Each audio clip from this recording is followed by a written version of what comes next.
ناظرین اکرام، یہ ایک کہانی ہے مجبور شخص کی جس کے لیے روزی کا غیبی نظام حرکت میں آیا۔ ایک بادشاہ اپنے خدمتگاروں اور سپاہیوں کے ساتھ سامان سفر تیار کر کے ایک روز شکار پر گیا۔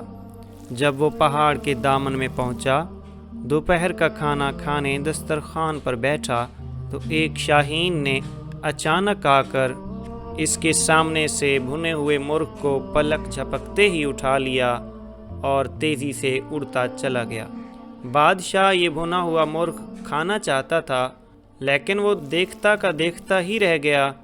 اس نے فوراً ہی اپنے سپاہیوں کو حکم دیا کہ گھوڑوں پر سوار ہو کر شاہین کا پیچھا کریں، مرغ واپس لے کر آئیں۔ فوراً ہی لشکر روانہ ہو گیا، یہاں تک کہ شاہین کا تعاقب کرتا ہوا پہاڑ کے دامن میں جا پہنچا۔ اس کے بعد جب سپاہیوں نے دیکھا کہ شاہین پہاڑ کی دوسری جانب جا چکا ہے تو فوراً ہی یہ سپاہی گھوڑوں سے اتر گئے اور پہاڑی کی بلندی پر جا پہنچے۔ پہاڑ کی دوسری جانب پہنچنے کے بعد انہوں نے بڑا عجیب و غریب منظر دیکھا۔ ان کے سامنے ایک شخص تھا جس کے ہاتھ اور پاؤں بندھے ہوئے تھے اور وہ زمین پر پڑا ہوا تھا، اور بھنا ہوا مرغ دسترخوان سے اٹھا کر لانے والا شاہین بڑے مزے سے اس شخص کی مہمان نوازی کر رہا تھا۔ وہ پرندہ اپنی چونچ سے گوشت نوچ نوچ کر اس شخص کے منہ میں ڈال رہا تھا، اور اس کے بعد وہ اڑا اور کہیں سے اپنی چونچ میں پانی بھر لایا۔ پھر اس نے یہ پانی بھی اس شخص کو پلایا۔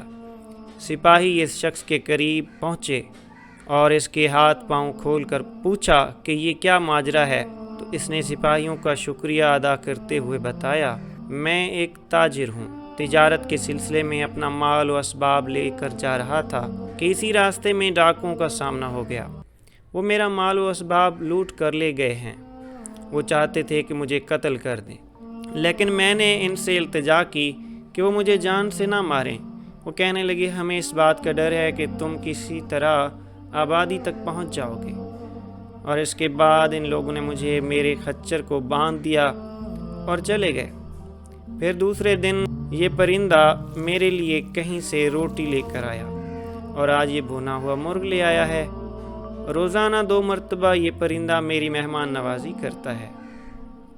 بادشاہ کو جب اس بات کا علم ہوا تو اس کی زندگی میں انقلاب آ گیا۔